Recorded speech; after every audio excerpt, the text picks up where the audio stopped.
Yes. Hey, welcome back. Now let's solve the problem E the string.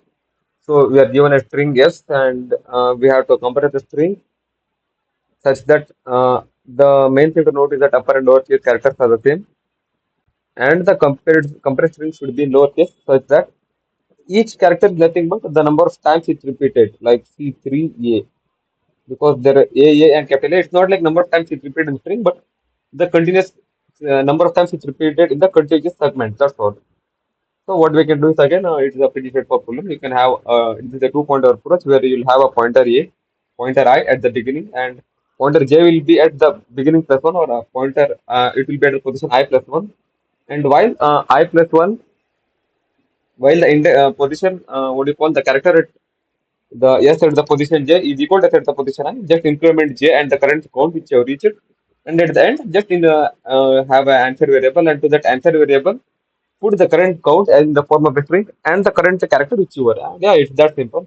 So let's have an answer variable defined, and it is a two-pointer approach. So we'll have I is equal to 0 and I is less than S. So J is equal to I plus 1, and we'll have a count is equal to 0, and it's not S, but it is length of S. It will throw an error that cannot compare string and integer. So while J is less than length of the S, length of the string S, and yes, at position I. And you are, the thing to note is that lower and upper characters both are the same. Oh, oh. So S at the position I dot is equal to S at the position J dot. So at this condition, just increment C by 1 and the value of J by 1 incremented. Just don't leave it. And at the end, what you have to do to the answer, convert the current count you have to string, and to that add the character at the position I and convert it to lowercase, and just set the oh, not no no set the ith index to the jth index so that you don't get stuck in infiniteness. And since j is equal to I plus 1, even if I is not equal to j, what will happen is that if I is not equal to j, what will happen is that I will be equal to I plus 1. So what will happen, I will be incremented by 1 and you will never be stuck in infiniteness. And now let's just return the answer.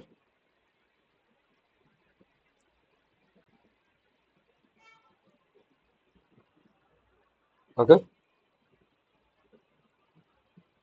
Look at the answer properly. Int and string. And what is the integer over here? Let's just look at it properly once.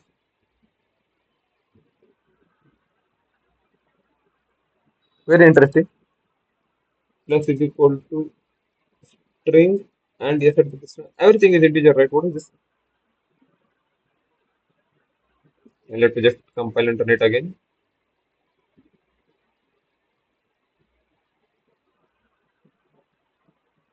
What? Now, this is fascinating.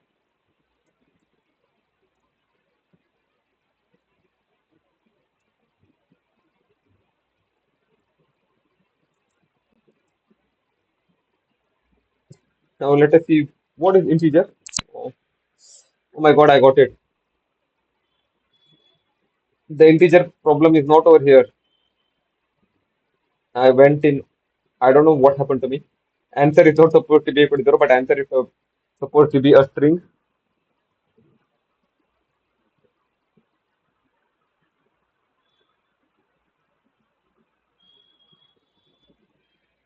Okay, and looks like there's some minor bug again. Now, let's just look through the code and find out where it is. Mm, yeah, j is equal to I plus 1. And okay, so I got it. C should be equal to 1 because uh, since you are checking the current index will have an occurrence of 1. So let's just compile and run it again. Ah, now it's working. Yeah, those kind of minor bugs will happen.